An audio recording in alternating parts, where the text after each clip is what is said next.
Assalamualaikum warahmatullahi wabarakatuh. Sebelumnya perkenalkan, nama saya Ade Novrianti, NIM 2110601005 dari Prodi Manajemen.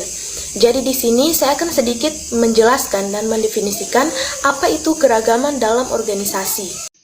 Baiklah, yang pertama yang akan saya jelaskan yaitu visi, misi, dan tujuan organisasi. Sebuah organisasi didirikan dengan visi, misi, dan tujuan yang ingin dicapai, dan dalam upaya mencapai semua itu diperlukan berbagai dukungan dari sumber daya yang menjadi unsur dalam suatu organisasi tersebut, seperti manusia, material, dan lain-lain. Kehadiran sumber daya manusia dalam organisasi menjadi penggerak utama untuk segala aktivitas yang terjadi untuk mencapai suatu tujuan. Sumber daya manusia yang ada dalam organisasi tidaklah sama. Mereka berasal dari berbagai macam latar belakang yang berbeda, seperti latar belakang pendidikan, ekonomi, budaya, agama, ras, lingkungan sosial, motivasi pemikiran, serta tujuan mereka terlibat dalam organisasi tersebut. Semua memiliki perbedaannya masing-masing, yang kesemuanya menjadi satu entitas yang tidak terpisahkan dalam sebuah organisasi. Sesuai konsep kita, saya akan menjelaskan keragaman dalam organisasi. Keragaman adalah ciri khas individu yang membuatnya berbeda dari individu yang lain.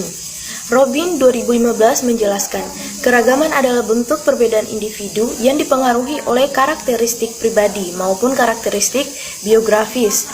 Menurut Hayes dan Niemeyer 2009, keragaman adalah perbedaan seseorang yang dipengaruhi oleh dimensi primer dan sekunder.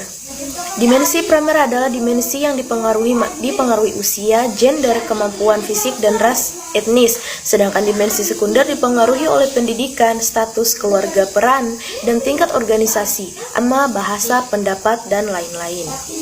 Kemudian keragaman di antara tenaga kerja. Keragaman di antara tenaga kerja dapat dilihat dari dua sisi sebagai keunggulan kompetitif yang akan memperkuat organisasi dan negatif, yaitu sebagai konflik yang akan melemahkan organisasi apabila keragaman tersebut tidak dikelola dengan baik. Namun, walau bagaimanapun, keragaman tenaga kerja yang ada dalam organisasi memiliki peran penting dalam meningkatkan kinerja dan memberikan nilai-nilai bermanfaat bagi organisasi apabila mampu dikelola dengan baik. Beberapa manfaat yang mampu tercipta dari keragaman yang ada dalam organisasi diantaranya: 1. Memunculkan bakat. Keterampilan dan pengalaman, latar belakang, kepribadian, pemikiran, pendidikan yang berbeda satu sama lain akan mampu memunculkan bakat. Skill dan kemampuan yang berbeda juga tentu di antara satu sama lain, sehingga hal ini akan sangat menguntungkan bagi organisasi dalam mencapai tujuannya. 2. Menciptakan inovasi. Dengan adanya keragaman dalam suatu organisasi dapat menciptakan inovasi atau ide-ide baru dengan latar belakang, pola kerja, serta pengalaman yang berbeda dapat mendorong terciptanya berbagai macam ide dan inovasi baru di mana masing-masing ide yang dimiliki oleh pekerja dapat dikolaborasikan dengan pengalaman serta metode kerja yang efisien sehingga mampu menghadirkan sebuah inovasi yang berguna bagi organisasi dalam menghadapi persaingan. Keterampilan berbahasa asing. Apabila diadaptasi dengan baik di dalam suatu organisasi, maka akan mampu menciptakan keragaman bahasa di mana masing-masing anggota organisasi akan memiliki kemampuan berkomunikasi dalam bahasa asing yang didapatkan dari pekerja lainnya dan dapat membantu bisnis untuk terus berkembang ke skala internasional. Kemudian yang keempat, menumbuhkan semangat kompetisi dan karyawan.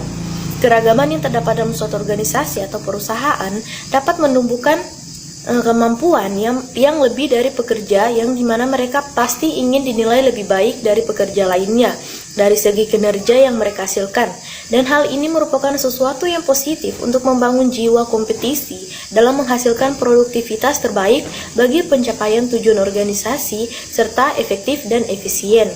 Kemudian yang terakhir, meningkatkan produktivitas dan performa organisasi perusahaan.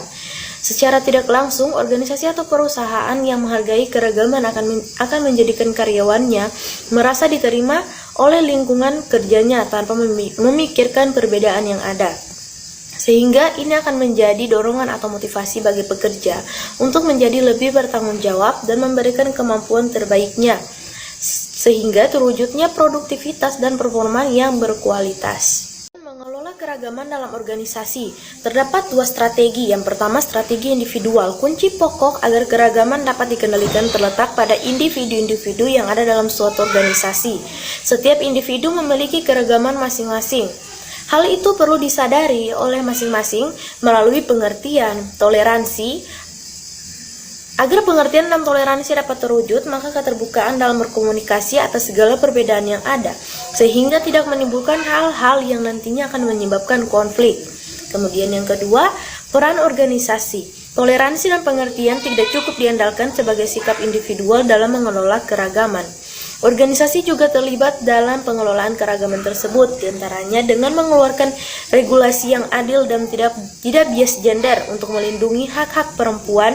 Selain itu, regulasi yang adil juga dapat memelihara hak-hak asasi pekerja, sehingga akan tetap merasa aman berada di lingkungan organisasi. Bisa juga diberikan dengan memberi reward kepada karyawan atau pekerja. Untuk penerapan mengelola keragaman dalam organisasi.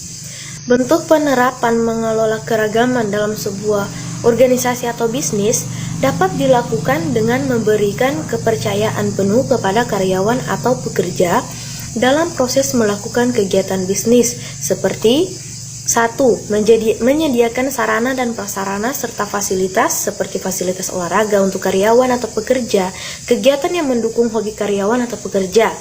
2. Mengadakan kegiatan keagamaan, yaitu kesempatan untuk merayakan hari raya keagamaan yang langsung difasilitasi oleh perusahaan. Yang ketiga, memberikan cuti bagi seluruh karyawan atau pekerja dengan aturan yang disesuaikan dengan kebijakan organisasi atau perusahaan. Keempat, perusahaan menempatkan aspek kesejahteraan karyawan atau pekerja dalam posisi yang tinggi dengan memberikan fasilitas kesehatan bagi karyawan dan pekerja, serta program pasca kerja yang memberikan keterangan di masa mendatang.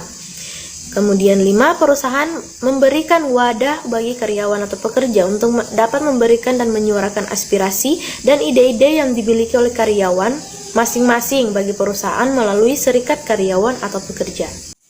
Dari penjelasan mengenai konsep keragaman organisasi, saya akan sedikit memberi penjelasan atau pendapat terkait konsep tersebut. Dari beberapa penerapan dalam mengelola keragaman organisasi seperti yang telah saya jelaskan sebelumnya, tentunya juga ada beberapa organisasi atau perusahaan yang memiliki hambatan dalam mengelola keragaman yang ada di dalam organisasi atau perusahaan tersebut. Pada organisasi atau perusahaan multinasional maupun internasional memiliki tingkat keragaman yang besar karena mereka memiliki karyawan atau pekerja dari berbagai belahan dunia dengan latar belakang ras, budaya, bahasa, dan cara pandang mereka yang berbeda. Kondisi inilah memungkinkan hambatan yang lebih kompleks dalam mengelola setiap perbedaan tersebut. Akan tetapi, keragaman tidak mungkin dipisahkan dalam sebuah organisasi. Keragaman menciptakan kelarasan dan sebuah keharmonisan yang nantinya akan membantu kultur organisasi yang akan mendukung tercapainya tujuan organisasi apabila semua itu mampu dikelola dengan baik. Sangat dibutuhkan sistem pengelolaan yang sangat cukup mampu memahami setiap perbedaan dan juga peran pimpinan menjadi sesuatu yang mutlak untuk menyatukan perbedaan tersebut. Dalam mengelola keragaman harus menghilangkan segala bentuk diskriminasi dalam organisasi atau suatu perusahaan sehingga setiap karyawan atau pekerja memiliki hak yang sama untuk diperlukan secara adil sesuai dengan produktivitas dan kinerja yang telah mereka berikan, tanpa melihat dan membanding-bandingkan latar belakang mereka. Segala bentuk hambatan dan kendala pasti bisa dihindari dengan adanya rasa toleransi yang tinggi dan tentunya dengan pengelolaan keragaman yang baik, benar, dan tepat dalam suatu organisasi tersebut. Sekian penjelasan dan sedikit pendapat saya mengenai keragaman organisasi tersebut. Wassalamualaikum warahmatullahi wabarakatuh. Makasih.